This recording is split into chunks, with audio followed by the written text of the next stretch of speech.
இன்றே டவுன்லோட் செய்து உங்கள் ஃபேவரட் ஷோக்களை என்ஜாய் பண்ணுங்க. இவளை பார்த்தா ஏலம் கேட்க வந்தவ மாதிரி தெரியல. ஆனா மனசுக்குள்ள வேற ஏதோ திட்டத்தோட தான் வந்திருக்கான். அதெல்லாம் ஒண்ணு இருக்காது பவானி. அவளை பொறுத்த வரைக்கும் உன்னை டென்ஷன் படுத்தி பார்க்கணும், அவ்வளவுதான். இந்த ஏலம் விஷயம் அவளுக்கு தெரியக்கூடாதுன்னு நினைச்சோம். ஆனா மூக்கம் புடிச்சுக்கிட்டு நம்ம கண்ணு முன்னாடி வந்து உட்காந்துருக்கா பாருங்க. இவளுக்கு என்னங்க பண்றதா? 8 கோடியே 50 லட்சம் ஒரு தரம்.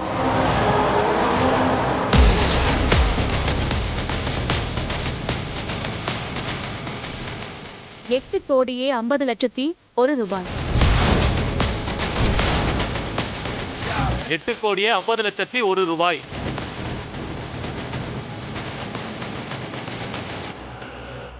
ஏங்க, எனக்கு என்னமோ இவ சும்மா வந்த மாதிரி தெரியல.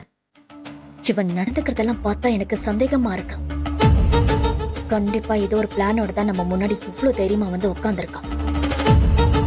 அன்னைக்கு ஆபீஸ் டீலிங் முடிகிற நேரத்துல வந்து குட்டிய குழப்பன மாதிரி இங்க ஏதாவது பண்ணி தொலைச்சிருவாளோன்னு எனக்கு டென்ஷனா இருக்கு. நீ சொல்றதெல்லாம் வச்சு பார்த்தா எனக்கும் லைட்டா டவுட்டா தான் இருக்கு பவானி.